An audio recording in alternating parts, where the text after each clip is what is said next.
welcome to another episode of the Fashion Grunge podcast. I am your host, Lauren.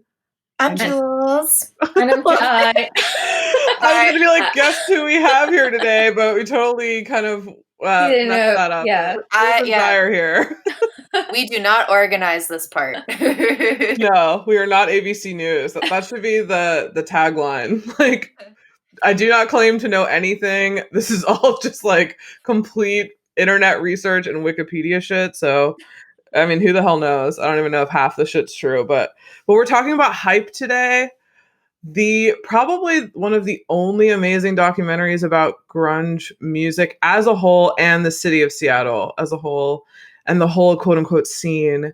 I'm so stoked to talk about this one because I feel like I need to cover more music. I mean, obviously the name is fashion grunge and people are probably like, why the fuck is she talking about movies? But I feel like it's the easiest thing to really talk about instead of music since I can't play the music, but we can talk about some movies that are super awesome. So this is on Amazon Prime and also on YouTube. Another note I will say, if you do have Amazon Prime, there are amazing music documentaries on there. So take a good deep dive. The Decline of Western Civilization. It's a 3-part by Penelope Siris. It's amazing. You guys should all watch that as well. It breaks down like early punk from the 80s, glam metal, and then alternative rock like on the West Coast. It's pretty cool. It's so dope. Cool. She directed Wayne's World too. She's an amazing. They also have like really cool art and like photography documentaries on there. Better than anywhere else, really. Like. And there's one on the Gits. I know, Jules, you were talking about how you really like the Gits. Yeah. From this documentary. There is a documentary on the Gits on Amazon Prime. Oh, cool. Yeah, so check that out. They didn't talk that much about the band. You saw the band, but they didn't talk that much about the band. But yeah, it's cool. So yeah, so what did you guys think of it? What's your take on it? What's your history with the genre? Like, what do you like and not like about grunge? So I going into it, like when you first asked me to do this episode, I went into it being like, yeah, I know so much about grunge. Like I thought I was pretty knowledgeable, and then from the first 10 minutes of watching this, I was like, I don't know shit. So it was definitely like humbling. But I took it as like informative because I really since I was basically not even born when the scene started, I definitely learned a lot. It definitely like wasn't my original like viewpoint on it, so I thought that was kind of interesting. Cool. What about you, Jai? What do you think? I really loved the documentary. I was like, it's just really cool to see like footage of like Nirvana and like, I don't know, like Soundgarden, Pearl Jam. And it's slightly different to Jules because I was 11 in 94 and I was listening to those bands. So like, obviously I was quite young and I don't remember everything, but like I was listening to Nirvana and then, found out, Kurt died, and I felt kind of clued up, even though I was so young. I felt sort of like clued up to like the scene, and like I used to dress like that, all black Doc Martens, flannel shirts, whatever. But I felt that it's actually kind of like it was mentioned right at the end, and I was thinking that anyway. It was sort of in my mental notes that this happens with every scene. It happens with every major sort of music movement, because it happened to punk. Punk became a joke. It was just like exploded by the media, and they made it really mainstream and commercial. And like we talked about it when we did that punk documentary. And it happened to grunge, and it happened in to like rock in the 60s. Like it's happened through history. It happened. So it didn't just happen to grunge, but it felt probably by watching the documentary that it was more intense with these. It was so fast. Music. It was so fast, but then it was. I think it was faster than punk, I suppose, because punk started in the 70s and then it kind of moved to other countries later and whatever. So I guess it took a bit longer for punk, but it definitely happened faster with grunge, and it's sad. I mean, it started really exciting, like you're seeing how it all sort of it's out in Seattle, and the one thing I have is like, it's so funny. It's like rainy weather makes great music because Yeah, it it does. happens in the UK too. You know, it totally makes sense. Like the weather is awful, and I mean, you know, You're you stuck can't. indoors. Mhm. It's not awful, but of course you can't be you. You know, it's not like LA, so it encourages people to be inside and to. That's why people read a lot in England and like make great music. You know, it's kind of like, and I guess Seattle obviously is the same. And I also have to say one thing: I've never been to Seattle, but the vibe and like people just seem way cooler than like northwest than northeast, This is like just the East definitely Coast, right? Oh yeah. Well, this is definitely I also shockingly have not been in Seattle even though I lived on the West Coast, but I even when I would tell people out there like, "Oh yeah, I'm really into grunge." They were like, "We don't even have to know. You are fucking Seattle. Like if you go to Seattle, you won't come back." Like Yeah. you they're like, "Do you care?" I was like, "I don't care about the weather. I don't give a fuck about beach. I don't care if it rains. I really don't give a fuck." Like every time I see stuff about Seattle, I'm like, "Oh my god, the fucking photos I would take up there. Everything's like green Oh and yeah. lush and rain and like oh god and like the mountains and like the Puget Sound, like everything." I'm like, I just need to go there. But now it seems it's also really interesting too to see that this documentary was made in '96, just 2 years after he Yeah. died. Which So is cool. It's yeah, cooler than it's like really someone cool. making a documentary about it now because they have all this fresh footage from then, you know, with Hmm. interviews and stuff. And I think, yeah, I mean, I've been to Portland and that's kind of Yeah, closer it's pretty to, I guess. close. Yeah, So I kind of had a taste for like the West Coast world like Pacific vibe, the Northwest. scene. Yeah. Yeah. But yeah, I just wish, I really just make me wish I had been there in like early 90s, you know? Hmm. What a time to be there, really. Yeah. Well, do you guys have any favorite bands that are in under the grunge umbrella that you already knew about before you saw this? I mean, hands down, it would be like Nirvana and Soundgarden. Oh, okay, cool. Mhm. Like, but that I feel like those are the, I feel like Nirvana is always the top one. Yeah, Um, I hate saying that I like Nirvana just because I mean, I don't hate saying it. Like, I love Nirvana and I will forever, but I just hate that they became like this kind of poster child for like, Yeah. the movement or like the scene. And it kind of just happened like that, I guess. Like, Mm. I mean, it's just, I mean, I know that it happens with everything. It's like the Ramones, I'm sure they were one of the front bands of like the punk scene. I'm sure they didn't ask for it, like, yeah. but they just became I the mean, face of it. I think like going into that type of discussion of like because Nirvana became they just blew up and the media just ate up Kurt Cobain. Like I think that was something that I just like at least that's what I really wanted to talk about in this podcast was just like how sad and unfortunate the like grunge blow up was Yeah. because it seemed like it kind of went against everything that like the original like scenesters were about. Yeah, Um totally. and like yeah, and I think that's kind of where that like feeling of like not being ashamed or like embarrassed about, like loving Nirvana, but I think that's where that comes from because none of them were looking for this, People magazine type of fame. They weren't looking for that. They didn't really want it. And that's why, like, I forget her name, but she was from one of the bands in the documentary. And she was like, you know, oh, they were asking me these dumb questions. They wanted Oh, me to Megan pose Jasper. yeah, she was like, they wanted me to Yeah. pose with other women in bands that I didn't know, acting like we were all friendly. And so she would just start lies and rumors Mhm. Yeah. because she was like, fuck this. Like, this isn't what I want. So I'm going to fuck with them back. Yeah, that's Um, pretty and, awesome. and I really liked that. But that was one thing that just like really, it made me sad because yeah, I think the media can totally exploit, people who are just trying to do something that genuinely feels right to them. Yeah, totally. And I They think do it to too everyone, yeah, I mean, right? they do it to celebrities. Before we were recording, we were just all talking about Oh like yeah. the celebrity gossip, and like we don't know anything. Like we only know what they put out there. I mean, I bet if we sat down with our favorite celebrities and we're like, oh my gosh, why'd you do this? And why'd you do that? They're like, all right, first of all, none of that happened. It's like telephone. It'll be like, okay, that's not even close to what really happened.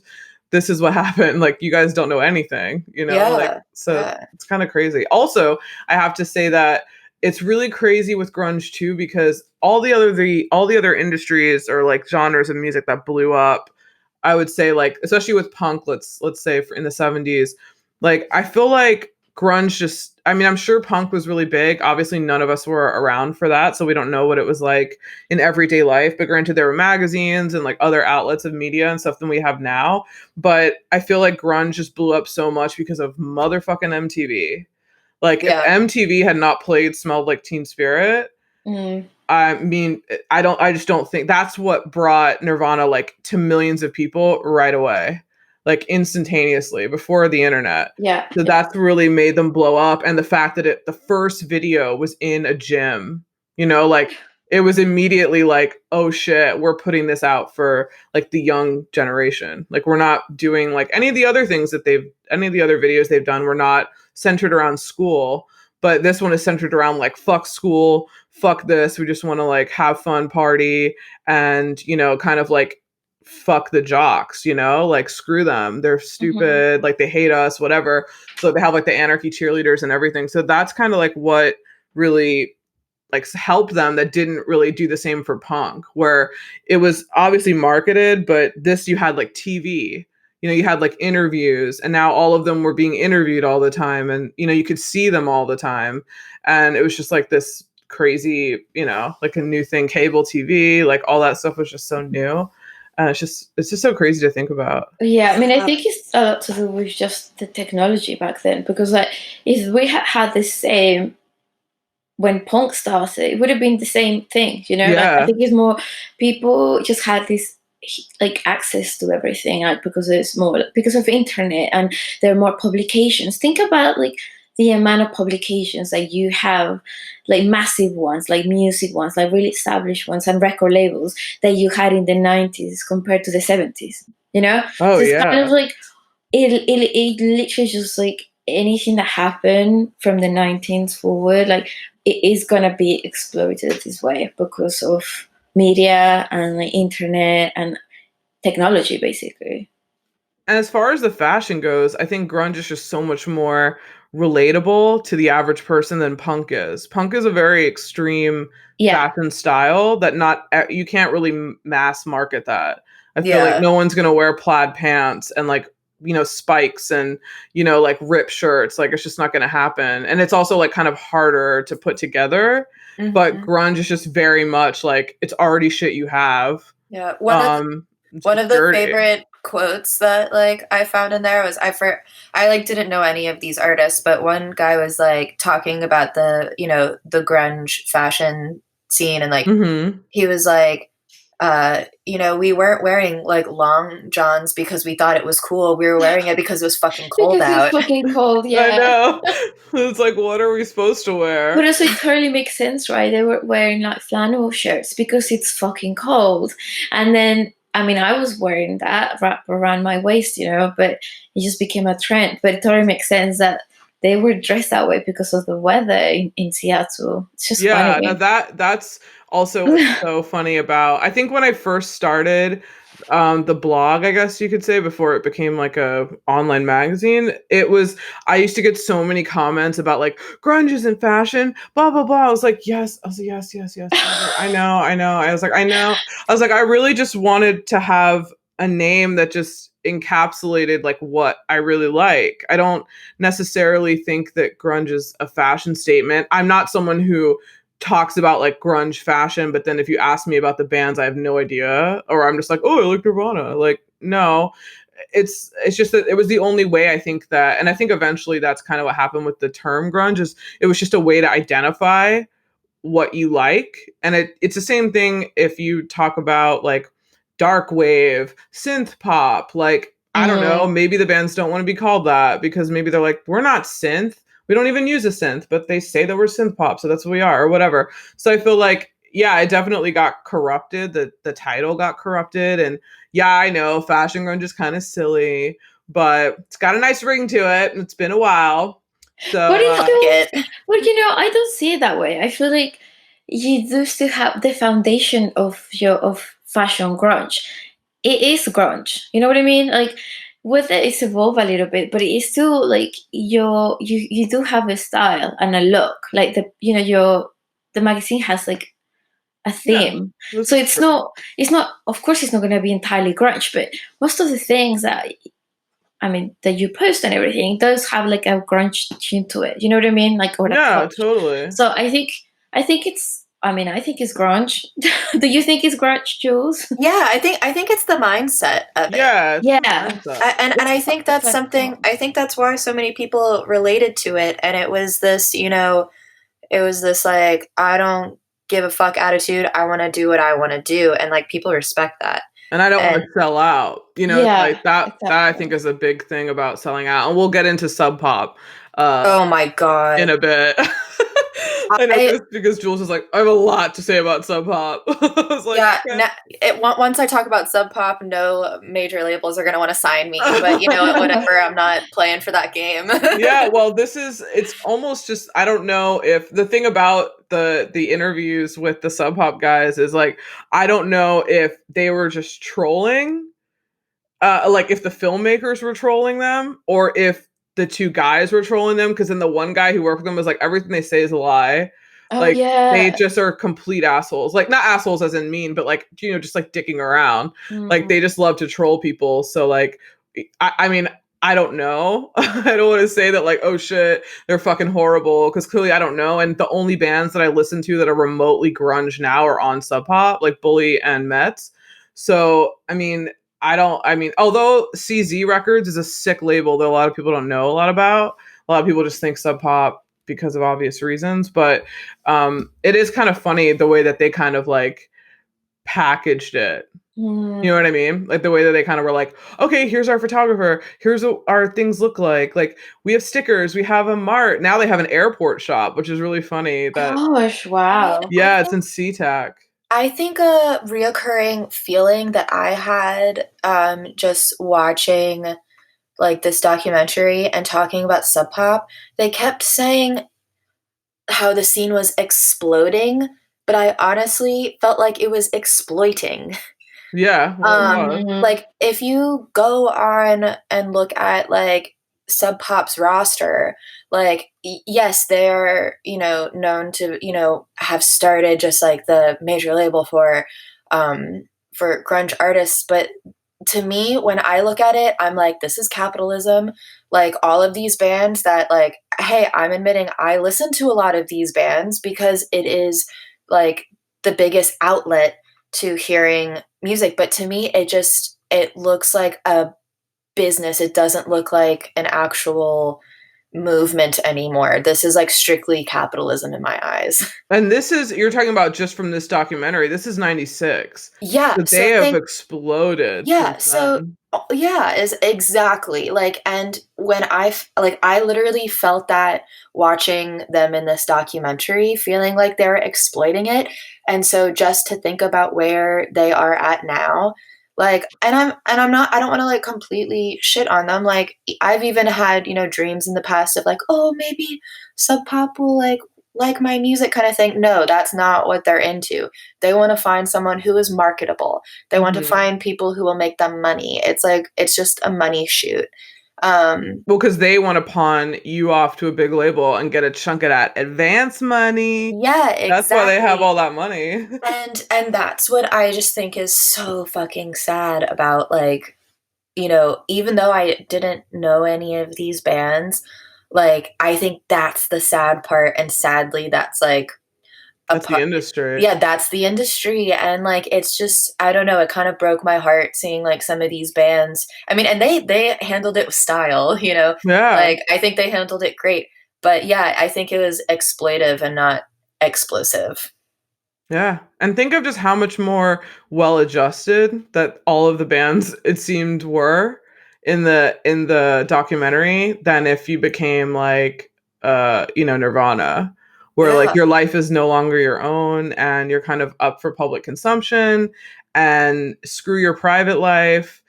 It's kind of like at least it seemed like a lot of them were kind of like we like I think at the end I think it's the fastbacks, and she's also like one of the, I forgot one of the women's name in the fastbacks, but she was talking about like, yeah, so yeah, we didn't become the next Nirvana, like we play shows here and there and we're okay with that. Like that's cool. You know, Yeah. like we're not like, you know, burned about the fact that like they got big and we didn't and we were better. Like you never heard anyone putting anyone else down. I really love that they didn't cover Nirvana a lot Yeah. too, which is cool. They didn't cover much Alice in Chains, Oh which is always yeah, weird. They're I always did think very that that was like, weird. Yeah. yeah, they're always very like on the like not low end, but I feel like a lot of people don't really talk about them a lot.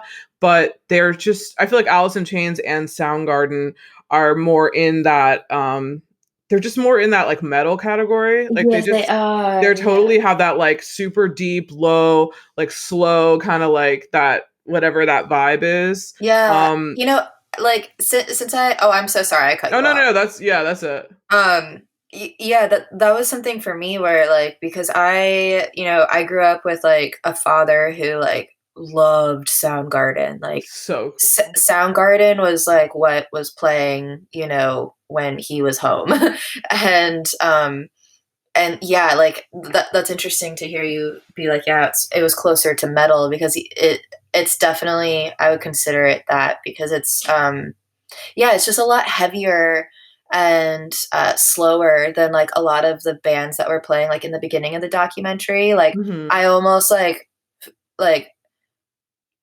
not I didn't feel uncomfortable, but it was just like so new to me to hear some of those bands. I was like, oh wow, wait, this is grunge, because like I always considered it more of like a Soundgarden sound. Yeah, Yeah. that's so weird because it was the same. I grew up thinking the whole time that Soundgarden was rock to me, and I felt like only Nirvana was grunge. I even thought that Pearl Jam was rock. Yeah, they're Yeah. more It's like, classic Rocky. yeah, in my head, I never thought of them as grunge. It was only like Nirvana, really.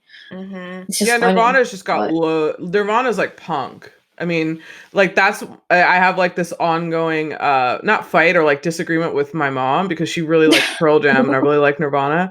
And she's like, I don't know. She's like, I just like Pearl Jam. I mean, she just loves Pearl Jam. And she's like, well, even though I can't understand what Eddie Vedder's ever saying, I just love their music. I was like, yeah, well, Pearl Jam's got like they've got like they start out super well and they've got this groove that like once you Mhm. hit into that Pearl Jam groove, you're like, all right, cool. Yeah, this is where we're going. All right, it's 5 minutes. Okay, we're gonna be here for a while. Those musicians in Pearl Jam, especially like Jeff and Stone, are sick, and they were in like Mother Love Bone. If you listen to like their early stuff, like they have a more soul kind of background. Like Mhm. they're not so much like a kind of a punk sound. But then when you listen to Nirvana, it's like, boom, hey, we're starting and we're fucking going and then we're ending. Yeah, Like yeah, that's it. Like yeah. we're not doing like there's maybe a few solos and maybe like three Nirvana songs, and it's literally just Kurt like scratching the guitar. I mean, it's not like Pearl Jam where you get like a designated solo Yeah. or anything like that. But yeah, it's cool because they're all so different, which is why it's so funny that it's like grunge is like, oh, here, like it's like this is how grunge is. Like no, punk was the same way. Like Velvet Underground was nothing like the Ramones, but they Oh were both yeah, considered no quote way. unquote punk. And They were Blondie. they had like a more polished sound. Yeah, Like, totally. yeah. And Blondie was like disco, kind of. Like Yeah. how is that punk, I know, I know. It's so crazy. People used to like put them in that box. It's weird. Yeah, I mean they love to do it, and it sucks too at the end of the documentary. And one of the guys was like, I don't think he was in a band. I think he just might have been like an artist, and he was like, yeah, it's you always see it with like revolutions in politics, and there's going to be so much great rock coming out, like in the next few years because everyone's so like pent up and that energy once Kurt died and everything. And I was like, oh man, if only they knew that fucking hip hop would end up completely taking over and almost like killing the rock genre, like Yeah. almost essentially making it completely underground now. Again, almost entirely. I mean, I honestly think the Foo Fighters is the only mainstream band. But think about it, they're like not even really active anymore. No, and Like, they don't have to be. yeah, I feel Well, you like mean Foo Fighters? Yeah. yeah. They tour though. They don't release new music, but they tour. I mean, obviously not not in 2020, but Yeah, they just tour internationally, right? 'Cause they're really huge well, now. I don't know in the US. This is why I wanted to ask you, because in the UK they play often. They do Reading, they do V Festival, they Yeah. do all the festivals, not shows per se, like just festivals. I'm gonna Yeah. see when the last Foo Fighters record was. I'm gonna say 2018. Let's see. Yeah, I guess they have. Yeah, October last year they announced they're recording their 10th studio album. Yeah, it's just bringing back to saying how after Kurt died, they thought like it was going to be this like revolution of new music, and now that it's basically all underground, just like seeing the like underground music scene where like that's really the only place you'll find like actual like music of the rock persuasion. Like it's Angry girl music of the yeah. indie rock persuasion. Exactly. Like it's like I have in my notes right here, like I found such a distaste of I think a lot of like the younger generation making music now have like this distorted viewpoint on what like rock music should be. And I think unfortunately, especially with like social media now, like we see this like grunge like as an aesthetic. Like there was a huge like 90s revival like Mhm. starting like around what like 2013 2014 after like Mhm. people are getting a little tired of like the synth pop. I mean, granted that's still out there, don't get me wrong, but like in the underground like people are like I want to make like rock music, but instead of, like they took the grunge aesthetic, of the flannel shirts and the docs, but it's kind of totally opposite of what like the grunge scene was about. Like, Yeah. it seems like now it's very much like, the grunge scene was very, we don't give a fuck, we don't care what people think. But to be quite honest, it seems like it's very like, we are very aware of what we think and like what we want to stand for. And it's like, I don't know, it's kind of disorienting a little bit.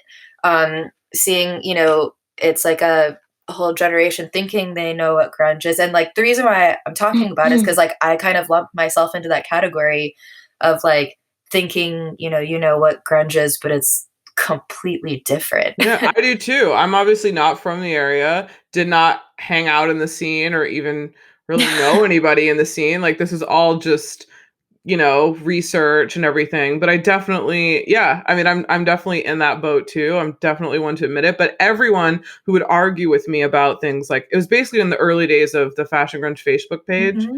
And when more people were engaged and it wasn't like you have to pay to play essentially, but Yeah. um people would always comment like you don't know anything about grunge, and then I'd be like, oh yeah, well, like why do you think that, like what's the deal? And they're like, this is just like whatever, like this is just bullshit, this is just like some Tumblr shit, RIP Tumblr. Not RIP, I still have a Tumblr, fashiongrunge@tumblr.com, but like it's just not what it was.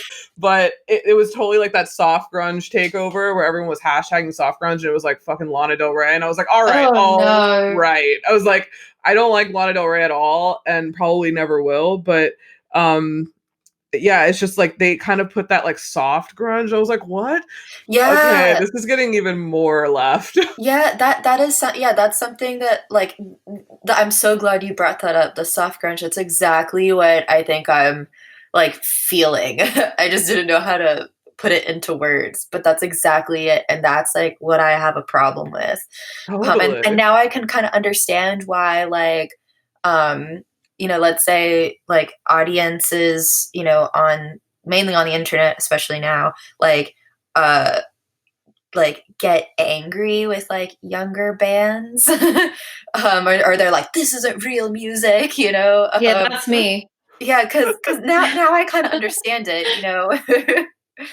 It's so crazy just to think It's about. just like we love to put labels on everything, and people do that with music. It's like no one can say, "Oh, this is this," and a fusion of that. People are like, oh, this band is just like this other band, and they're I grunge or they're know. punk. It's like people are so lazy, and like even I mean, it happened to punk too, right? They didn't Mhm. want that label. Like someone just No. call it punk. Someone just happened to say that, and people like the word, and it's just lazy. That But one guy in that documentary was like, "When I first heard punk, I thought it was some guy who got, like, fucked in prison fucked or in the something." bum. Yeah, in Yeah, prison, and he was like, "That I never heard of it, like, talking about, like, a label, like, a music style. Like, I just thought it was a prison term. Like, yeah, I didn't think it was anything else." But he's like, "Okay, like, I guess that's what you thought, you know?" But yeah. It's just sad. Everything is just about money, making money. Like all these marriage and magazines and newspapers. Literally, they just need content. Honestly, Yeah. that is all it comes out to. They like hear about some scene in Seattle and they're like, okay, let's just this is the next thing, so we're just gonna like write about it. And like what's really depressing actually, and I often think about it when I do my grocery shopping, and you see like before you pay when you're in the queue, and they have these like magazines right by the mhm. counter, and there's always gonna be a fucking magazine that has like either like Rolling Stones, Beatles, or Nirvana. Even to Mhm. this date, they still writing, recycling old articles, and there's going to be like a 20-page spread on Nirvana, or like Kurt Cobain's birthday, or like whatever. It's New just sad. interviews, new details. Yeah, nothing. Like It's yeah, and I just think it's just so sad. Like, and we had this conversation many times, all of us, but when you see people that are like 16 and they wear these t-shirts, like Nirvana t-shirts, or I don't know, The Doors or whatever, Led Zeppelin, they don't even know what they're wearing. This just like Forever 21 or H&M decided to make really cheap t-shirts with all these like bands on it. That is the worst fucking thing in the world. I fucking hate that. Can I tell you a funny little tidbit hearing you say uh-oh. that? Yeah. So last night I was on FaceTime with my sister. She's only 19.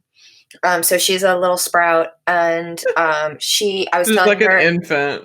yeah, I was like talking to her about, about the documentary, and she was telling me about how she knew this girl from her school, and I guess she was just trying to make new friends because there's like new school, and she sees a girl wearing a Nirvana shirt, and she goes, "Oh, I really like your shirt," and she's like, "Oh, thanks. Like, I really hope I get to see them live one day." What? Yep, she did not Oh know. no. She did not know. And how do you not know? Yeah, how do you not How know? do you not know? And Well, so if you're and 19, maybe you don't. I don't know. and Like, and just like also talking about like the magazines and stuff, and Forever 21 just buying, like, it's just like overcapitalized. There was this poster in the documentary that said, "I scream, you scream, we all scream for a fashion cover in Vogue." Mhm. And like I thought that was really funny because I think that's what like sadly happened to it, but I don't think it's the band's fault. I think it's just like the toxicity of media culture. yeah, of course, it's not the Yeah. band's fault at all. I think it's, people, and also like, it's sad to see like what the beginnings of that record label, like Sub Pop, and like the headquarters and everything. It's really cool, but of course they saw an opportunity to make money, and they took advantage of that. Someone was.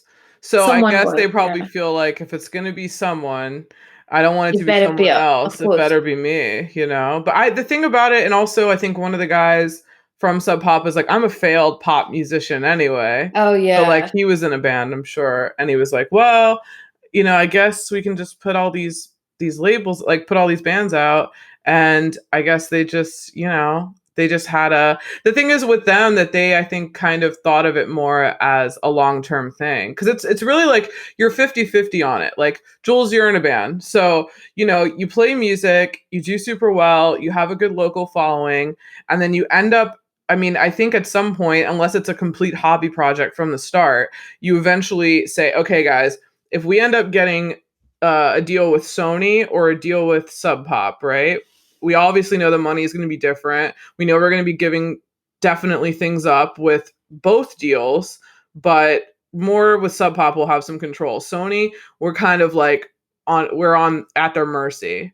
Like we're gonna get to globally tour. Yeah, we're probably gonna get, we're gonna get huge record sales, publicity, yada yada, but it's gonna be a huge trade-off. It's like either I think one of the guys in one of the bands was saying, he was like, you guys are complaining.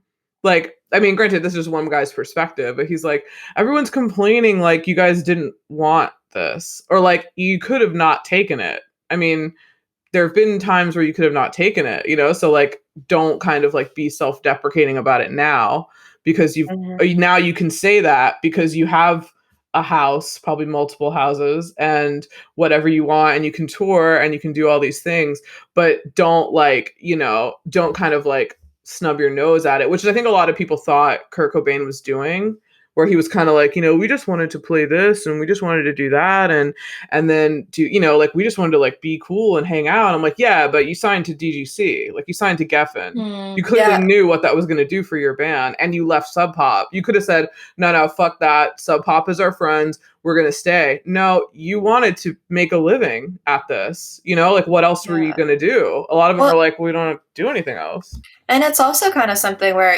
they talked about, because Nirvana at first were the underdogs. Yeah. And, I feel like a lot of, those underdog bands who like, because like, I gotta be honest, like, just because I didn't know a lot of those bands, when like Nirvana started playing in the documentary, I was like, oh man, now I like this song, Oh, you mean the Nirvana songs?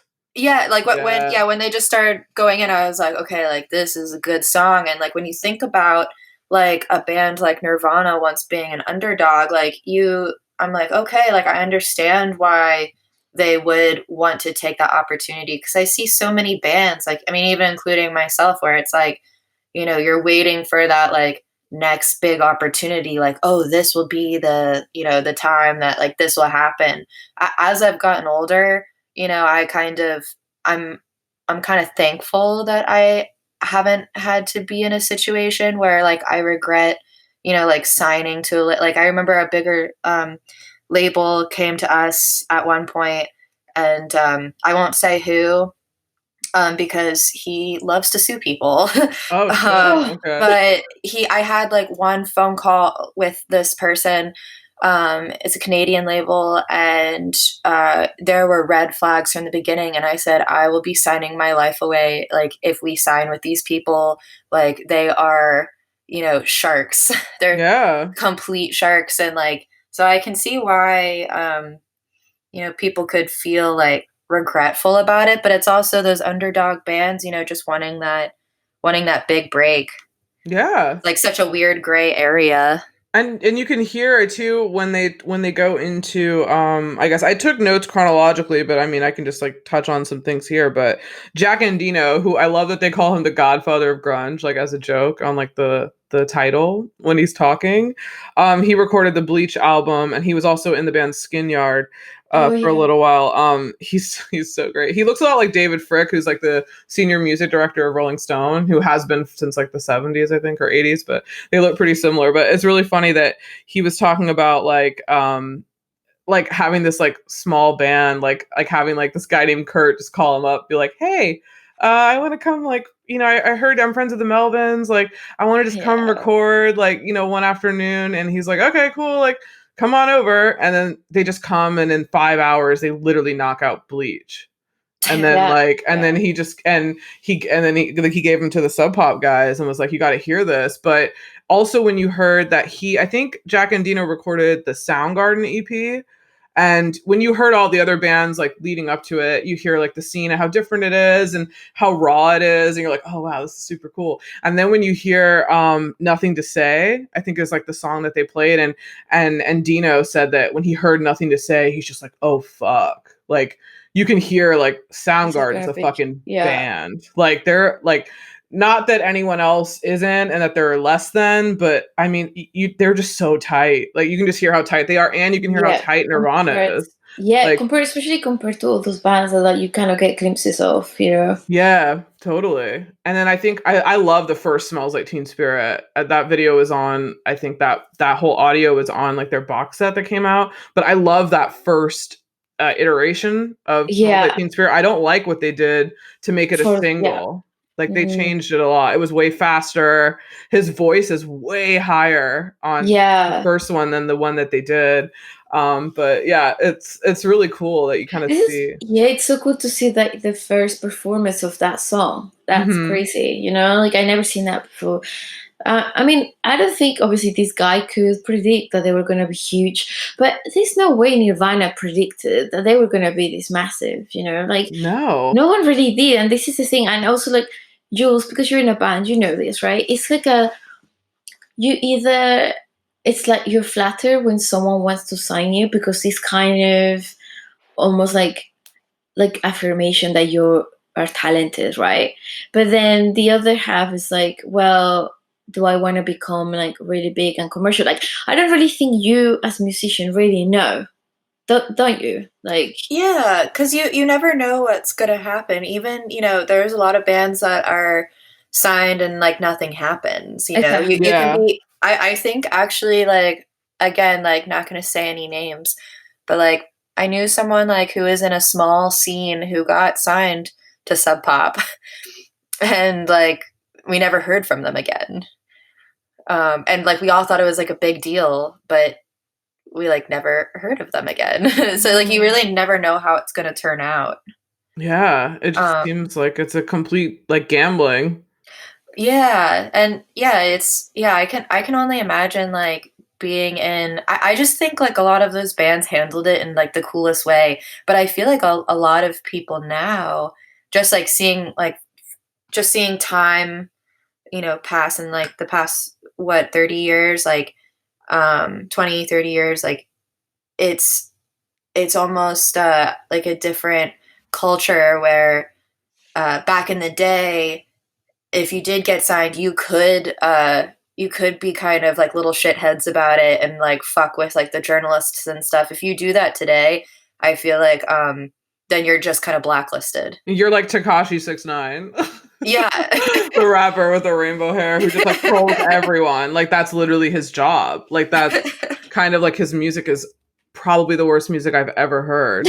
And it's like, but his personality, it's just he just trolls. Like that's how he's famous, because he just has mm, that personality and he just doesn't give a fuck and he's just super crazy. At Yeah, least every time I see him. watching what's her name like talk about starting rumors, I was like, damn, I'm gonna do that next time. I know, that was right? Like so what will funny. happen? Like So funny. I I don't. love. Wait, was she like a sub pop employee? Yeah, I think she used to Yeah, be. I love Yeah. how she's like the New York Times called her and they were asking all these things and she was just like making up like words. Like Hmm. they were like tight shorts and she will make up a word, like a slang word or They have whatever. their, hold Like on, I'm gonna find it because I know lame stain is one of the ones that they use. so I'm funny. gonna find it because they're like all of the words that they use. It's really funny. I have to say that I do love how the film opens where it says Seattle is currently to rock and roll what Bethlehem was to Christianity. It's like, Oh my god, whoa. I yeah. was I like, love I was like, wow, we're fucking in. Oh, here we go. Okay. So apparently she said that bloated big bag of bloatation is drunk. Bound and hagged is staying home on a Friday or Saturday night. Cobb Nobbler is a loser. Dish is a desirable guy. Fuzz is heavy wool sweaters. Harsh Realm means bummer. Kickers is heavy boots. Lame Stain is an uncool person. Plats is platform shoes. Rock on means a happy goodbye. Score means great. Swinging on the flippity flop, which is my favorite. That means hanging out. Tom Tom Club means uncool outsiders, and whack slacks means old ripped jeans.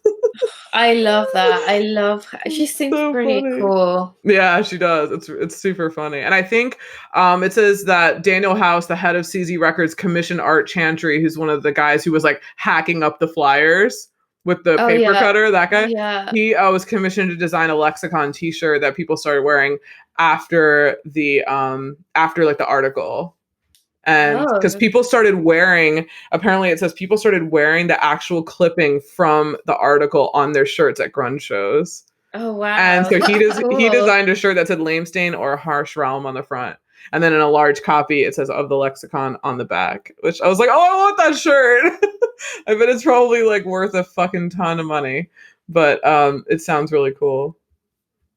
Yeah, I think it's like cool to see like the beginning of the doc is very like inspiring. You know, it's like you're learning about a place that has its own thing going on. Um, Lots of people just playing for themselves and their friends, and like it's just like the beginning of something. You know, like that's always cool in any sort of movement or like scene. You know, Yeah.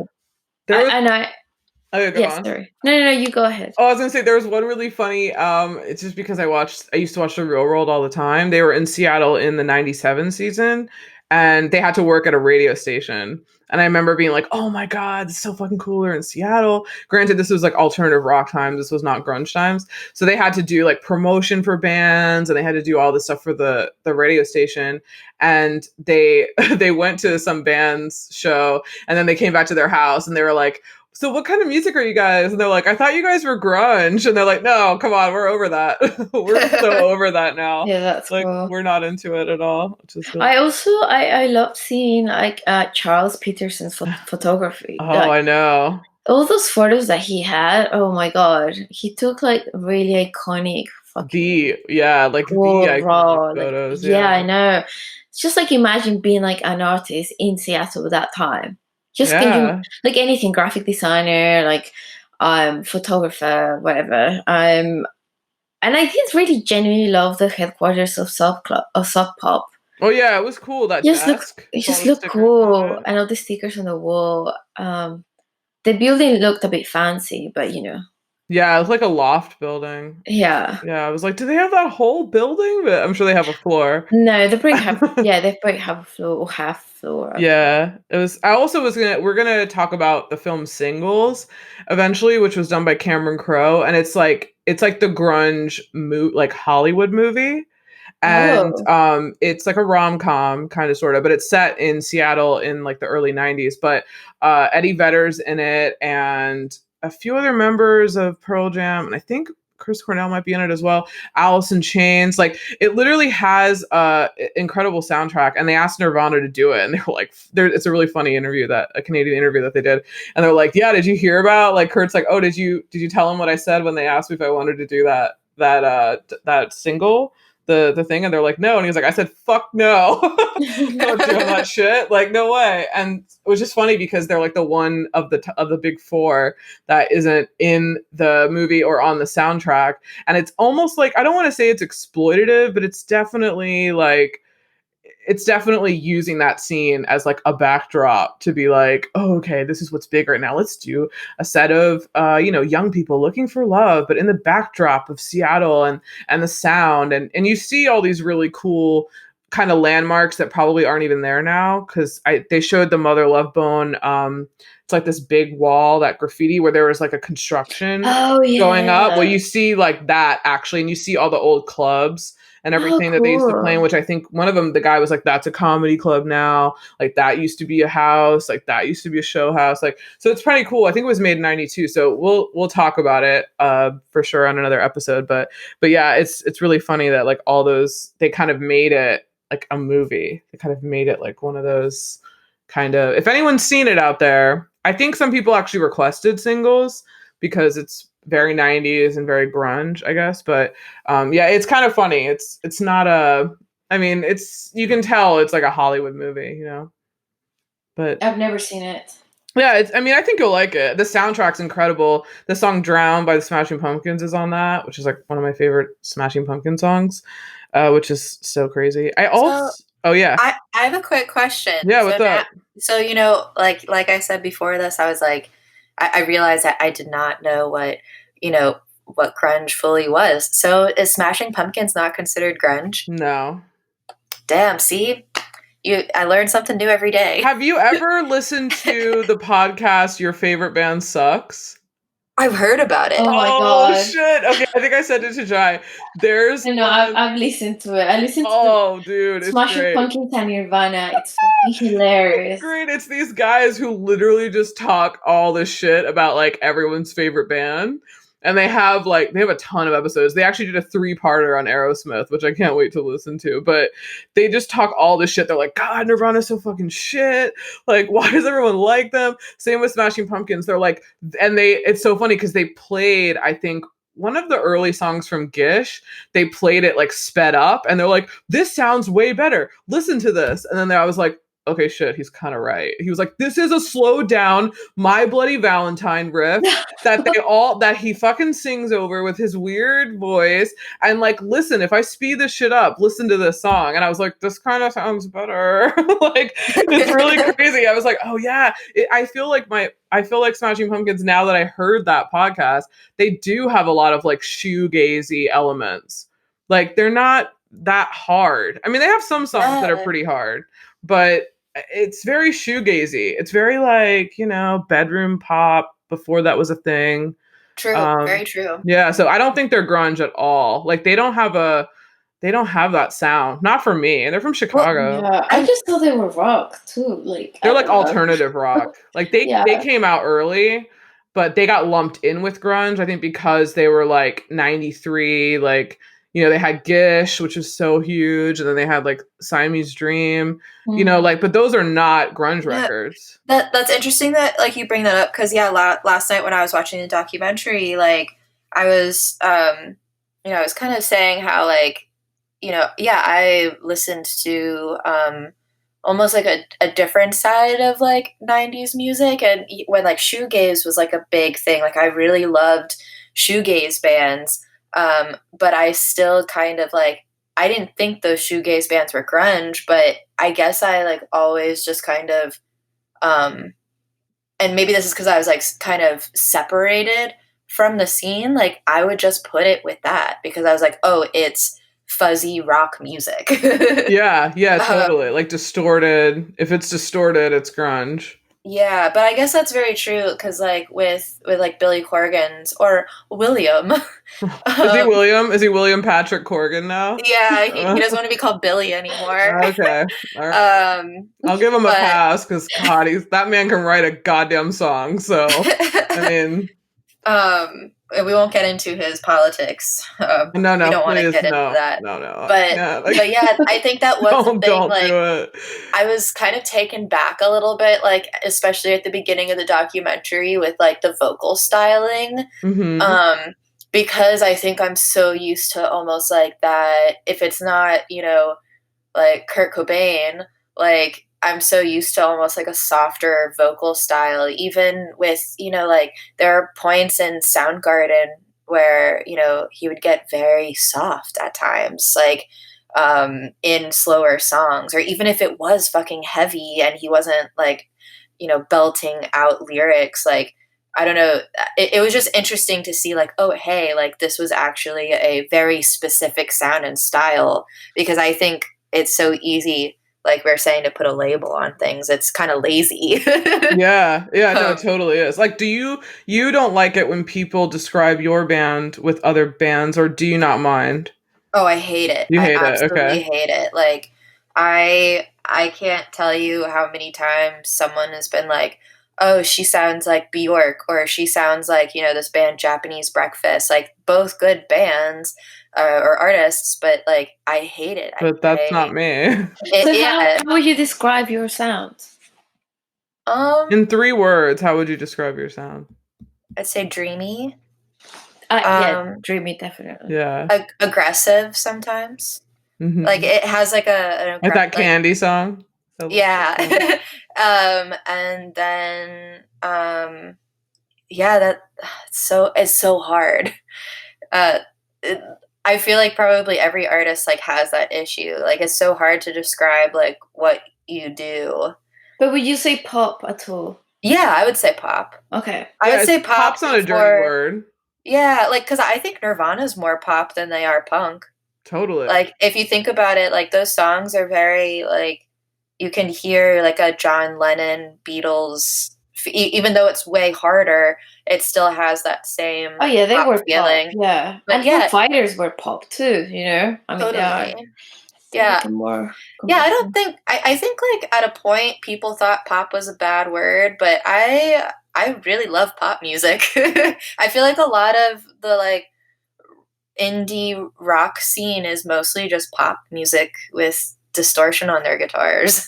Yeah, I mean, everyone becomes pop. If you become popular, I mean, you essentially become like pop, unless you're like Metallica. Well, Yeah, I have to say Not sorry, but everyone, but Radiohead obviously isn't pop. okay, no, well, not that's true. everyone, That's but true. like you would put them in a. I guess I would think of pop as in popular, like Yeah. that's how it's supposed to be defined, not as in like pop music like Britney Spears. You see, I always thought of pop. I mean, even now, I kind of think of pop as like mainstream commercial sound. Yeah, like Like top 40 it's like Lady Gaga. Yikes. Yeah, and yeah, hip hop. Um, Hip hop is like pop yeah. because it's kind is of it? like I don't even know I think. because Well, I mean, I don't like hip hop. it's top 40. I guess. Yeah, It's the anything that's in the mainstream. charts. Yeah, Yeah, like it's that. super main. Like Drake is pop. Like, granted, he's like hip hop or R&B or whatever, but he's still pop. Like, he's a pop artist Mhm. Yeah. because he's so huge. Same with Kanye. Like, they're pop. You know, they're like so big that they like, Yeah. I and obviously Beyonce is, but she's like R&B if you want to say she is, but she's pop because she's so massive. I know you guys are gonna hate this hot take of mine Uh-oh. that I'm What? about to bring up, Hot but take. my hot take for the podcast is like who was the last person to have the the mass movement like Kurt Cobain, Or has it and been? yeah, who's not him, and I think Kanye is, Ugh. even though I don't like his political viewpoints or who he is as a person, but like just socially, since Kurt Cobain, Kanye is like the only person I can think of, like, because we don't have like rock musicians anymore. We have No. hip hop, and like, yeah. I I know it's mean, not a popular take, but he's like the closest person I can think of, because like But who is in the tabloids since like Kurt and Courtney. I mean, yeah, Kurt and Courtney. It's Kim and Kanye. here I would feel be like okay. You go, Jai. I was no, like, you go. I feel like it's really hard. I feel like you can't. I feel like that's kind of unfair to say in a way, because I kind of feel like Kurt Cobain is on a separate pedestal. You know, like I That's feel true. like because I agree with that. he wasn't an outspoken person. It was more yeah, like that was my he thing. just happened to be. Oh, everyone was obsessed with him, and he happened to be on the tabloids. But he wasn't outspoken. He didn't want to be famous like that. He didn't. You know what I mean? Like, True. Yeah, and like Kanye is kind of a cult leader. well, and also I feel like Kind of. anyone after that who's been really big, all these pop stars, they are even. I mean, Britney Spears to a certain extent, like was like all of them. Kind of they enjoy that to a certain extent, right? Because we know that Britney's messed up because of fucking media and stuff. Yeah. But Free I don't. I feel Britney. like Hashtag free yeah, Britney. Yeah, for free her. Britney. I feel like Mhm. Kanye obviously he loves that. He loves the drama. Yeah. Totally, yeah. That's why he says Yeah. stuff, because he wants to like the thing about Kanye that I will give him credit for, because I don't completely hate him in every sense of the word. He's an incredible producer. He definitely was a quote unquote visionary. Or is. No, I mean, he no. is a visionary. In the hip hop genre, he is. Like in the hip hop genre, College Dropout is a massive staple.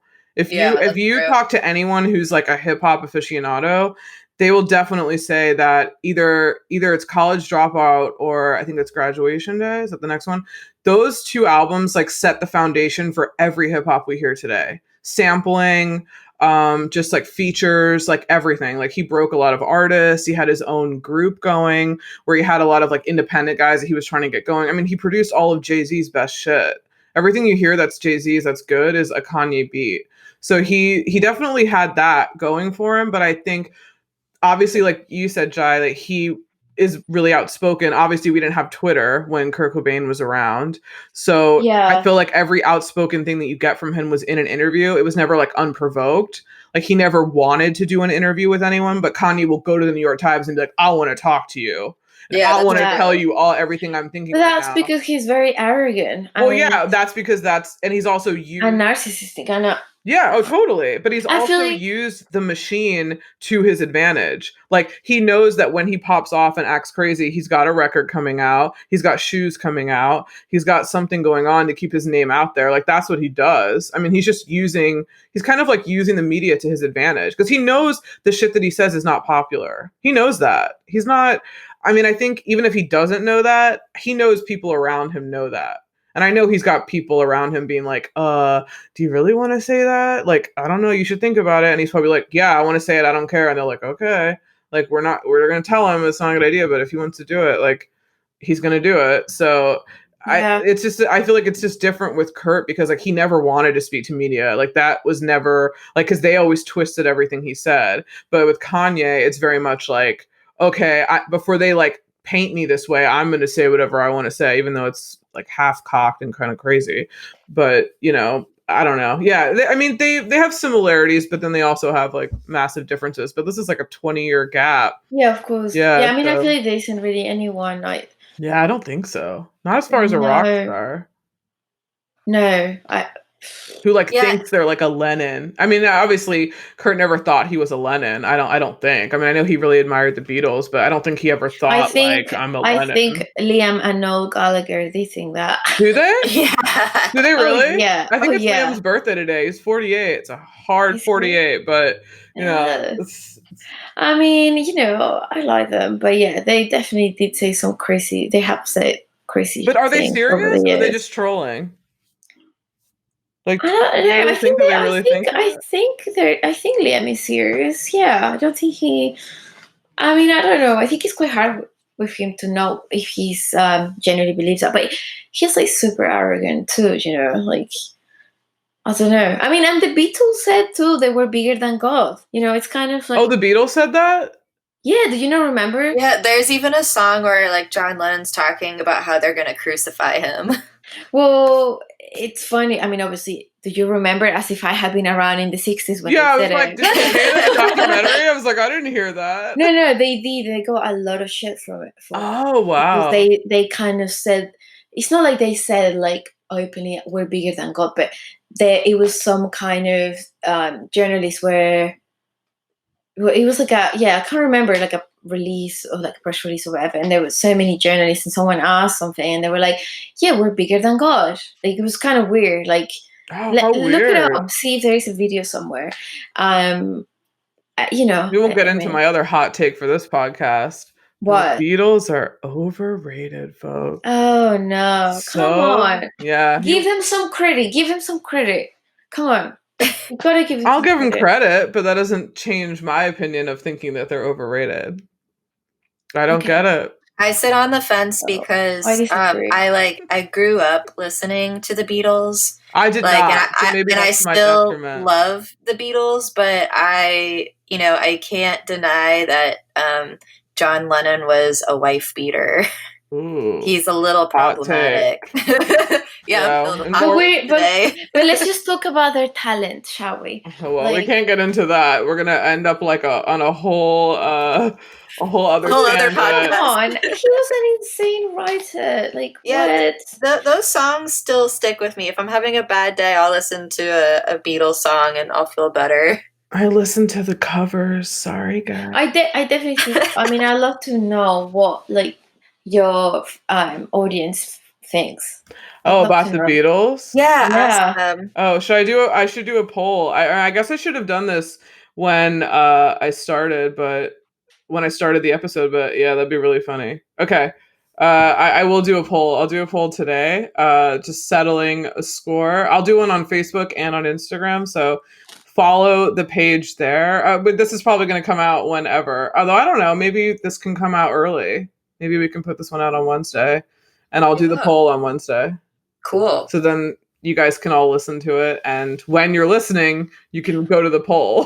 Like, so it's not like I'm going to tell you about a poll that you can't vote in. So yeah, maybe we'll do that, and I'll bump this up to Wednesday. But yeah, I mean, I have so many more notes. If you wanna, if you guys have anything else to bring up before I get into a bit more notes that I have here. Go into your notes. Let's see. I really love the fact. Okay, this isn't another documentary, which I'll send you guys. It's a BBC series, a 7-part series they did on the history of rock. I love a rock doc. I could watch them all day long. So we should do more on the podcast because I've seen that. It's quite old, isn't it? Yes, yeah. It's super old. But there's one. It was on TV once. Yeah, I'm sure you saw it. I think it was on like VH1 or something, and I like taped it, but I found it and I like downloaded them and everything. But there's one episode where they talk about American alternative rock, and they talk about how REM and Black Flag were one of the first bands to kind of go up to the Pacific Northwest because no one toured there, as they all talked about in the beginning. That's why a lot of them were starting bands and stuff, because they're like, people just didn't come this far north. Like there was only like 2 clubs you could play, and it just was kind of hard if you didn't know anyone in the scene. So Black Flag and REM did like a huge tour, and they kind of like piggybacked on each other. Like one would play the Thursday, the other one would play the Friday. So like Henry Rollins and Michael Stipe were talking about it. And one of the first shows that Kurt and Chris went to was a Black Flag show. Up in like, not even in their town of Aberdeen, like another small town. And they were like, we were just blown away by this like new hardcore and just like how great it was. And they came up here and all that kind of stuff, which I thought is really cool because I fucking love Henry Rollins, as most people know. Cool. Which I think is super cool. This also reminds me of Iceland in the same way of like the temperature climate, and everyone plays music there because it's just such a small community, and it's almost like the same thing you said with England as well. That it's even smaller, obviously, in Iceland. So they all like borrow each other's instruments. And my friend's in a band in Iceland, and he was like, "Oh yeah, like everybody knows everyone. There's no competition. We've got labels here, and we put our stuff out, and we're just all friends, and it's like this big community." Which is super cool. I wonder if there's a documentary on like Icelandic music, like the scene around it. So sick. Yeah, there's so many great bands in Iceland. So what's really interesting about that all, like, well, not all, but those bands that I was talking to you about before in that previous podcast, like Kiasmos, and they're from there. They're from Iceland. Oh, cool. And it totally makes sense, but it's a completely different genre. It's like neoclassical music. Yeah. Oh, nice. It's still music, Yeah, no, it's super cool, and you can kind of tell like Scandinavian music too. It has like this mysticism to it. It's super cool, and even their hard stuff, like my friend who's in the band, he's like super into Nirvana, and I remember we played he played a show, and I took some photos and of him and his band playing and everything, and I was like, this is so cool, this is so rad that you guys are all friends, and there just seems to be like this big camaraderie, and everyone's like hanging out, and you're friends with Bjork's son, which is really cool and weird. And that weird that you see her around town like buying a fridge, like like weird stuff like that. He was like, yeah, I see her around town. It's not really, it's cool. It's not a big deal. But I was like, that's so cool. I would lose it. I would lose it. And then I love the names of these bands. I wrote down a few of my favorite names. I love it. This guy was talking about this band called Butt Sweat. Oh. And they were all like, no, that guy was in Butt Sweat. No, he wasn't. And he was like, he was in another band. And I thought it was really funny. Some Velvet Sidewalk, I think, is pretty cool. That's a really Thrown Ups. They had one called Thrown Ups. Throw Ups. Throw Ups, yeah. I was like, gosh. Poo Poo Box apparently was what Nirvana was going to be called. Same with like Spina Bifida and like Whisker Biscuit. I saw one called Cat Butt. Yeah. Yeah, they're like a big one. Cat Butt's kind of a big one. And then I love Malfunction just because I love the way it's spelled. Like that it's spelled like malfunction, which is pretty cool. The bands, what were some bands that you liked that you saw that you hadn't heard of before? I definitely liked the Gits. Yeah. Like we talked about at the opening of the podcast, like I really liked her voice, and I liked their sound because it almost had more of like a punk attitude to it than some of the others. Like, oh man, I forget what other band, but there was one where like I just was not digging this one lead singer's voice, and then the Gits came on, and I was like, oh dang, this is cool. Like, and I looked them up right after because I was like, I really like this, and that was super fun to like be able to find them in the documentary. Yeah, they have that one on Prime too. So what happened to the lead singer Oh in my the end? gosh. Yeah, Mia Zapata was murdered. Oh. Wait, is this the one who had the headphones on? Oh, I don't know if she had headphones on. I know that she was leaving a venue in Yes. 93. Does she have headphones on? Yes. Yeah. If this is the correct person, like literally, it's funny that I know this because my father was telling me about this singer, No and he was way. yeah, because he was like worried that was gonna happen to Oh my me. gosh. Well, she was literally walking, I think, less than a block to her apartment or where she lived, like from this venue. So I guess nobody left with her because they were like, oh, she lives right around the corner. And it was like super late. It was like 2 in the morning or something like that. And then I think at 3:30, like somebody found her in the street, like raped and strangled. What? That's Yeah. so It's really terrible. fucked because they were Sorry, where was this? in Seattle Oh, in 93. I yeah. think July of 93. That's why. I mean, I thought it was crazy that they mentioned right at the beginning that Seattle was this city where that had like shitty weather. It had the Mhm. most serial killers, like Mhm. crimes unresolved. Like Mhm. The I was like, Manson oh family vacationed up there. yeah, That guy, I what? was like, "Really? Or are you trolling?" I don't know. I was like, "Oh god." Oh wow, that's Yeah, it's fucking crazy. so sad. Like, they Oh. were another band that reminds me of, I mean, obviously, it's completely different, not to compare the 2, but Mother Love Bone, which is, like, one of my favorite bands out of the whole scene, which they're not necessarily grunge, but Mhm. they are more of, like, Andrew Wood was the lead singer of Mother Love Bone, and a lot of those guys came from, I think it's Green River, and then they came and formed Mother Love Bone, and then they ended up, a lot of the guys ended up going into Pearl Jam. But Mother Love Bone had this amazing lead singer named Andrew Wood who died of heroin the night before their national tour was about to Oh Oh go. And god.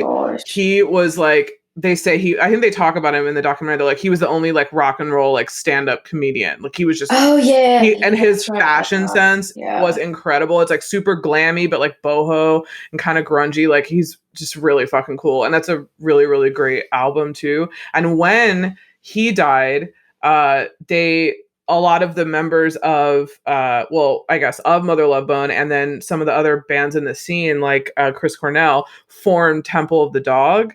And that whole album is like a tribute to Andrew Wood, which has my favorite Oh. song Hunger Strike on it that everyone fucking is like, ooh, the fucking song. That album is incredible and it's so beautiful and it's just great. Yeah, it's just super No. great. Yeah. Yeah, But I really like Mud Honey. I actually like them a yeah, lot. they're one of the They first sound bands I think I cool. heard They about. sound really cool. Yeah, they're super cool. They're like still around and they were in what, 88? They got signed to Sub Pop in 88, so that's like super early. Yeah. Yeah, they're like crazy early. And it's weird too that they got a UK journalist How to come to funny. Seattle to like write about it. Well, I mean, of course they got him, but I don't think, there's no way they would have paid him to say exactly, to sell it that well. Like, they just saw it's like a marketing strategy. So let's just get this guy over and why not? And yeah, who would have thought Yeah. that guy put them on the map, put like the Seattle scene on the map. Yeah. And I it's also thought it was, sorry, oh yeah, go carry on. on. No, I just thought it's funny that that English guy that they interview, he's like, I think he's like maybe a producer or like he owns a record label, and he's like, yeah, before you had all these bands that I hated, they're just like posy, they're posy, and I just wanted to see someone bashing it out. It's just so funny. Yeah, it is really funny. And also that one guy said like to get back onto Sub Pop, the guys said like when they started it, they were like, we saw Motown and we saw them become like a hit factory. And like Oh we yeah. wanted to do that. Like we wanted to like have the hits, like we didn't want to just produce a bunch of indie bands. Like they clearly wanted to be the next like major label of the area and of the sound and kind of like it seems like the gatekeepers of the sound. Like if Sub Pop, like they like the guy was saying like, oh, they had like things stamped Seattle. Like first it wasn't even about first it was like the music and then it was all of a sudden about Sub Pop. It was like, oh, everyone knew what Sub Pop was. And then if you got on Sub Pop, that was like the Seattle stamp of approval. Like Hmm. Seattle, Seattle, Seattle, like, and it was just everywhere. That's all people were talking about. And they were like, God, this is just the town that we were all in. Like, this has nothing to do with like the Seattle sound. Like, what does that mean? Like even the Mhm. DC sound, like what does that mean? What does Oh, the New yeah. York sound mean? What does the LA sound see? Like I mean, there's different sounds all over the city. You know? Yeah. Like Jimi Hendrix is from Seattle. Like he doesn't sound like them. Like No, of course. yeah, so But like that again, that's lazy. You can't really say just because you come from one place. It's like there's there's a specific sound to go with that. That's silly. yeah, and they were trying to just like form just like a blanket statement. Like I just wrote I love the performance of Smells Like Teen Spirit, the first one. I was like it's insane how good that Yeah, song still is. so good. Like it's just kind of crazy. And then I love they show all the different magazine covers and I love that one article that said Honey I Blew Up the Amp. Oh I think yeah, I'm gonna name the episode "Honey, I Blew Up the Amp." I think that was kind of funny, and I love Eddie Vedder's interviews. he's so great. I love Yeah, him. yeah, I like him too. I think I he's love what really he cool. says. He's just a very sensitive guy. You can see like he's kind of saying with pain, like yeah, we didn't want to become mainstream. That was never intended, and you just kind of had to roll with it Yeah, almost. kind of. Like yeah. And now they're all still, he's the last one. He's the last one. He's the True. last one, the last of the big four. He's the last vocalist. How sad. So sad. What about Alice in Chains? Yeah, Lane Staley died in 2001. The Of same what? day as Kurt Cobain, heroin overdose. Oh But shit. literally the same day as Kurt Cobain, like 7 years later. Isn't that Yikes. crazy? Wait, but it wasn't just heroin, right? Yeah. Yeah. Really? Yeah. I think so. Hmm. I mean, heroin overdose. That's what it's listed as saying. I mean, maybe it could have been something else too. Was it Yeah. you were saying Yeah, it was me. yeah, it was you. Yeah, you were saying that like it's impossible to just It's die from that. yeah, it's normally like they've been doing all the drugs or they've been drinking a lot and it's a combination, but it's not just heroin. It probably is. Oh, Or it's okay. like Mixture of what heroin and cocaine. yeah, you see? Yeah. Like it's not it's I don't think it has to it's a reaction of heroin with something else that causes death. Not Oh, okay. just yeah, because like read about all these people who die of apparently heroin overdose, and it's something else. What It's about like Kurt Cobain? Didn't he have a lot of hair? Oh, he had the gunshot though. when he had the gunshot, Yeah, yeah. which I still sorry. Two things. Okay, one, I am so glad, so thankful they did not mention Courtney I Love. know. Well, she's Yes, not a part of the yes. scene though. Well, I know, but a lot of people put her in that Yeah, box yeah, of like totally. grunge. So I was so happy to see that and not fucking interviews because she fucking annoys me. And the second one, I just kind of see anything about Cobain that makes me think she was the reason, or she kind of not exactly was the reason, but she definitely contributed to him, killing himself that earlier than he could have. You know what I mean? Like I Yeah. do think he was gonna end up that way, but I think he could have been around longer hadn't she been in his life. Yeah, well, the So rumor on the street is allegedly, he was trying to get a divorce from her before all this happened. yeah, I remember. Yeah. I remember being 11, finding out that he shot himself, and like reading like Enemy and all these magazines, like Mhm. publications about it. And I remember thinking that, and it kind of stayed with me forever. She was the reason why he fucking died. Like, Have you seen like Soaked in Bleach? Have I you don't seen know. It's like I want to say it's like a documentary, but loose documentary slash like kind of unreliable tale, but it paints Mm, the picture of like Courtney did it. Like mm. they talked to like Well, yeah. PIs and all that kind of shit. Wait, I did see that. Oh I saw that, and yeah. they talked to like, To his um, family, to his yeah, dad. To her yeah, and dad, and sorry. yeah, Mhm. to her dad, Yeah, and yeah. like her dad was like, I fucking hate that girl. Like she, like he was basically like spilling the beans and being like, she did it. I think he wrote a book. And like he wasn't he talking about how like the Courtney had like paid someone. Oh, is that Kurt and Courtney? Are you thinking of that documentary that like Oh, maybe Nick I'm thinking. Broomfield did, where they interviewed that Yeah, dude? It was like Courtney paid me $50,000. Yeah, I Yeah, think that's yeah. what I'm thinking of. Maybe so I haven't seen So Now I'm Complete. thinking the one where they interview her father, right? They interview Yeah, her I thought dad it in was her. both. They interview, Oh, Okay. yeah, okay. both of them, I think. Which, to be honest, could also come down to he's just trying to make money, get some publicity by talking rubbish about her and making up lies. But Yeah. you never know. And I feel like my only hope is that when she dies, which hopefully will happen before Dave Grohl dies, he might feel comfortable to tell the story. I feel like Do you he think they obviously know something? no, maybe not exactly like the truth, but I feel like they have so much to say and they've never spoken about that, I think you know. it's probably tough. Like, I mean, I remember seeing a interview with Chris, and he was saying, even though he's on my shit list, um, God. like I Who? remember him. He was saying like, Who? The bassist from Nirvana. He has some questionable political ideas. yeah, Oh so we're just yeah. pretending he doesn't I'm exist. But like, this person who who? doesn't exist, like I remember in the oh my god, what was the?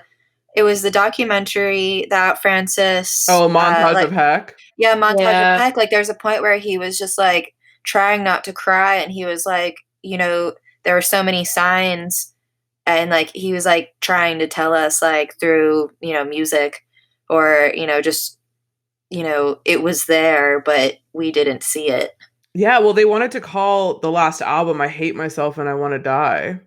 Like Oh that's what fuck. he wanted to call the last album. So I know that also there's a really interesting interview with Duff McKagan of Guns N' Roses, and he was, I believe, one of the last people to see him alive. He was on the plane with him from LA to Seattle, when he skipped that rehab in LA, and he was like, "Man, if only like I had invited him over to my house, or like I obviously I didn't know, but he's like, but when it came out, I think it was on like Howard Stern or something, and he was like, but obviously when the news came out." And everyone, even like Buzz from the Melvins, they're like, we all like, it wasn't a shock.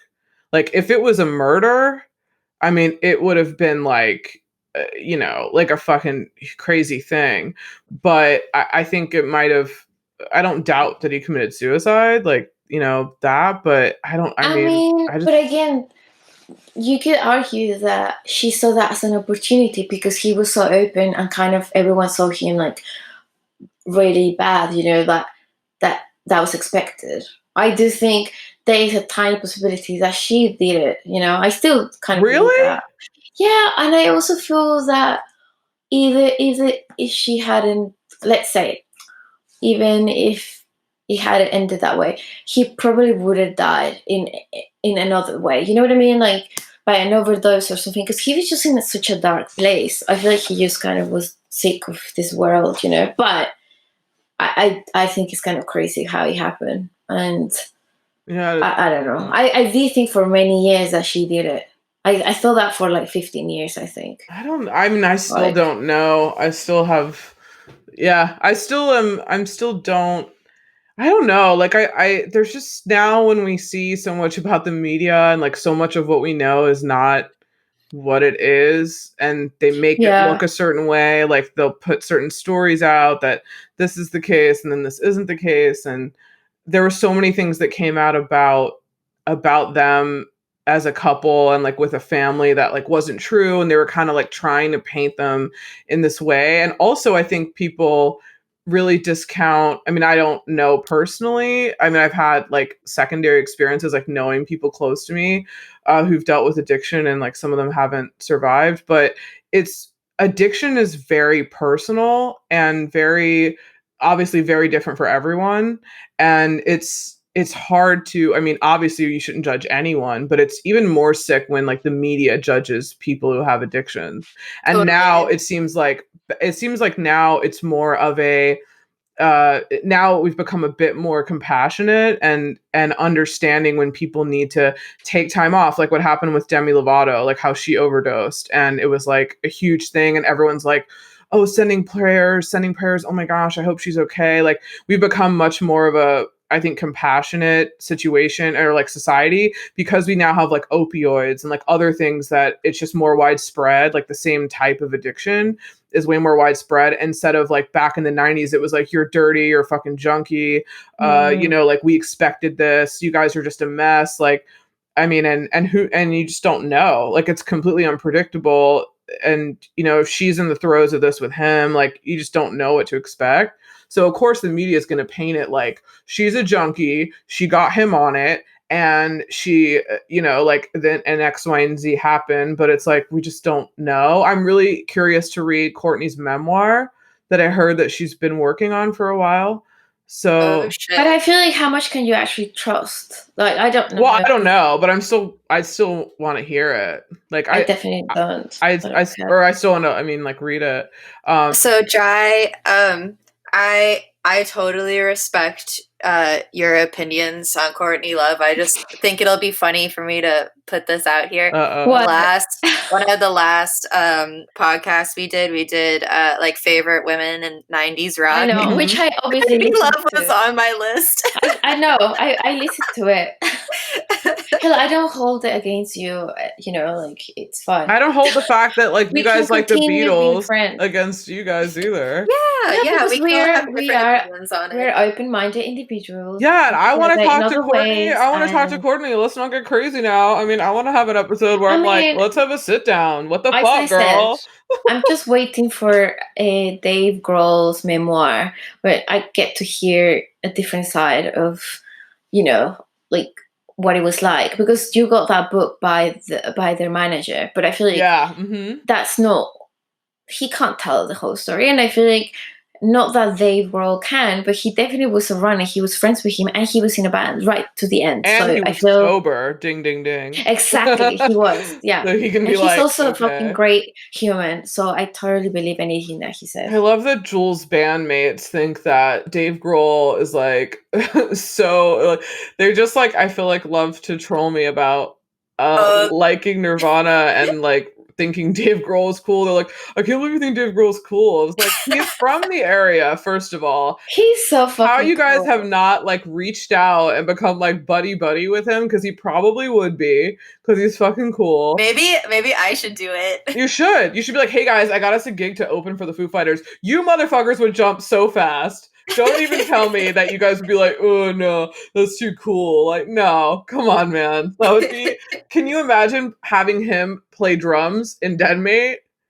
Like, if he was like, hey, let me sit in for a song, they wouldn't all be like, oh no, we can't have Dave Grohl. No, you guys would be like, fuck yeah, let's fucking go. Like, well, maybe they wouldn't, because they'd be intimidated by him. I mean, I would be. yeah, I would be. Did you see that he's been like doing like a drum off with that 10-year-old girl? It's Yeah. Like, so cool. He like wrote a song for her, and she's my been like God. drumming back and forth with him. It's so cool. How cool is she? She's so fucking cool. Like, she is the, like, If I ever have a daughter, that's personality. exactly No. who she's gonna be. Like, she's going to be that girl. I'm gonna be like, you're getting a drum set. This is what you're doing. I'll be her teacher. Yeah. Teacher. I feel like you're getting Dave Grohl to like play with you and have like a drum off like on Zoom. So cool. It's like the raddest thing. That's so sick. I also wanted to get into when they talk about the fashion. Of course, we're like almost at like an hour 30, but people can pause the podcast while you're driving, do whatever. I don't care. Listen to us for 4 hours. Who cares? The fashion. I love that kid with the earplugs that they interviewed in his nose, who had the backwards hat and that weird like twist hanging out of his hat, and he was like, man, I liked the bands first. Oh my God, that's so funny. And he's so young, and he's like, I hate it now because I like them first. Yeah, he's like, everybody liked it. It's so stupid. I liked them first, which is really cool. And then I really like the band Hammerbox too. They like talked about they like mentioned Hammerbox. They're really cool. They remind me of Paul Westerberg and like the Replacements. I don't know if you know the Replacements. You guys know the Replacements? Yeah, the Replacements. Yeah, they're cool. They like kind of remind me of that. And then of course I love that near the end you get that Soundgarden live clip. I forgot the song from, is it Bad Motorfinger? It's on Bad Motorfinger, but I just wrote, Chris Cornell is a religious experience. I am so glad I've seen them like I think I've seen Soundgarden twice, seen Audioslave once. so glad. I think I cried the first time I saw Soundgarden. His voice is just, I mean, it's just incredible. Like, I know. so That's the sad. thing about like some of I can't really think of many other people. Like their voices were so unique, And and they Lane are unique. But Staley. Oh God. yeah, The Alice in Chains MTV Unplugged, like you'll sob. It's so fucking incredible. I mean, all of them. Like Soundgarden, I don't think has one. If they do, I don't know about it. that's I sad. don't think they do, right? I mean, What about Area Slave as Area Slave? let's What see. is They it? might have one that they did like really late, like in like Mm. the because they were like 2000s band. So let me see if they have one. I don't think they do though.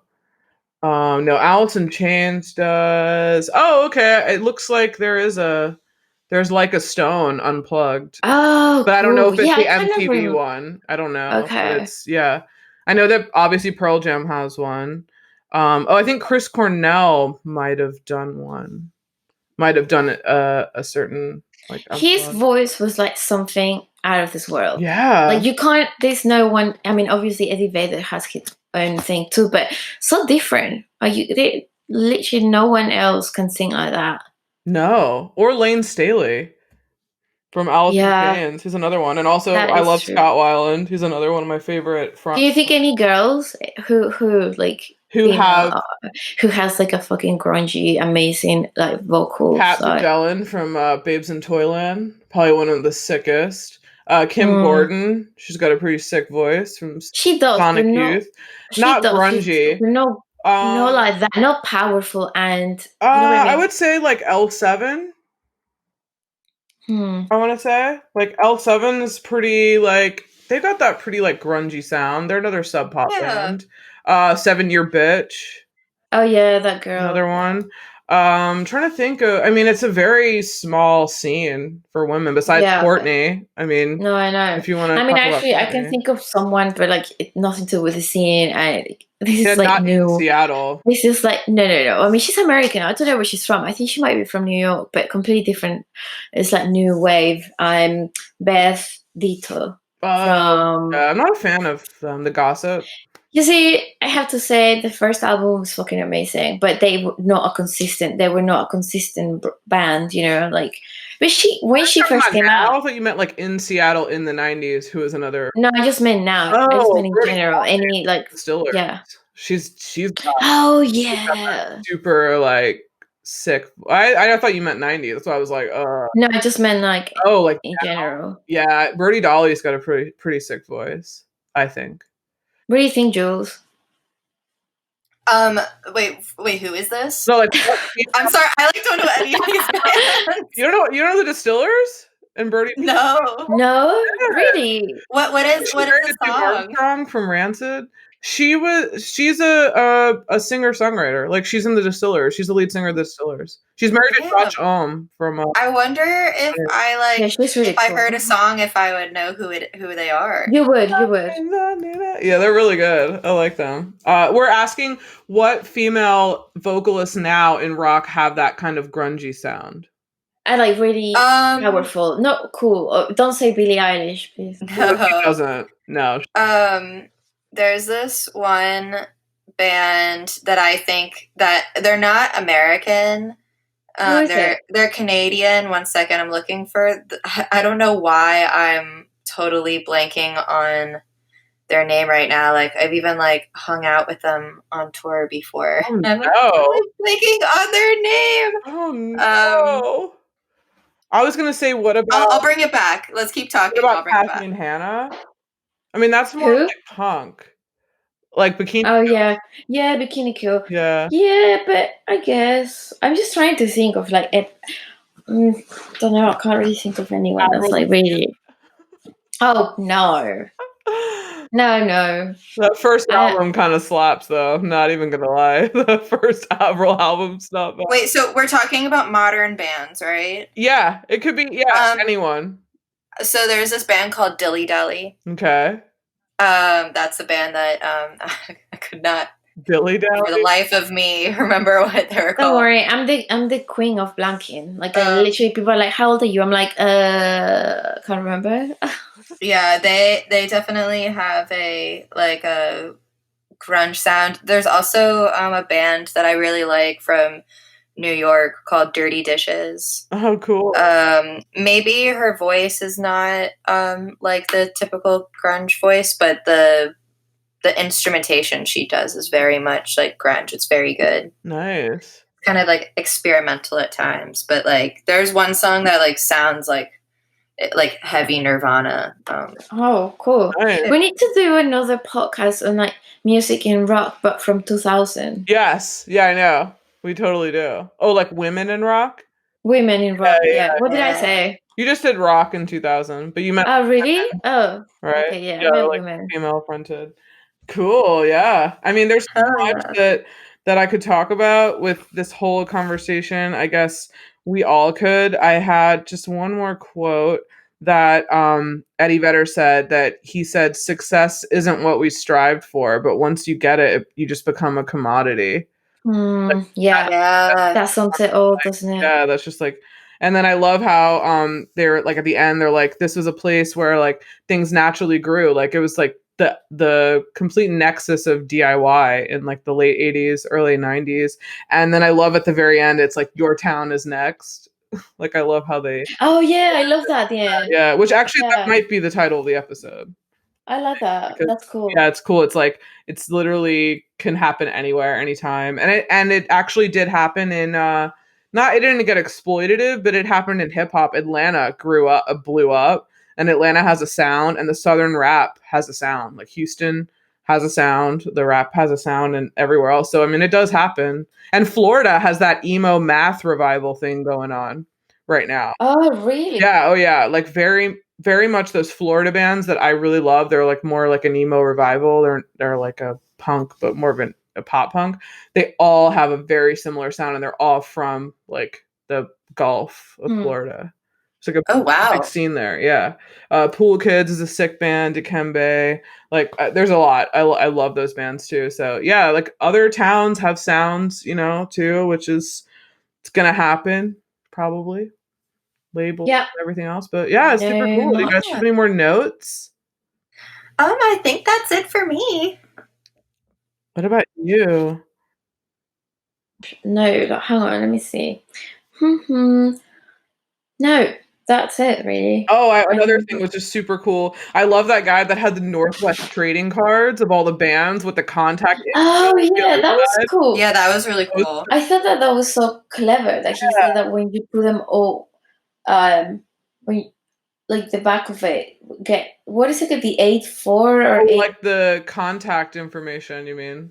No. He said like it's a puzzle when you put them all together. Oh, The a back of the jigsaw. card. Yeah, A jigsaw, right? traffic jam on the I-5. I think that's cool. Yeah, That's very freeway, cool. which is really cool. And also, we didn't mention the probably biggest quintessential first grunge record was the Deep Six album, which it was from CZ Records, and it had Skinyard, Soundgarden, Green River, Malfunction, and U-Men. U-Men's another sick band. So those were like that was like the Deep Six. That was like the real intro. If you want to really get into grunge from the start, go listen to that record. It's really great.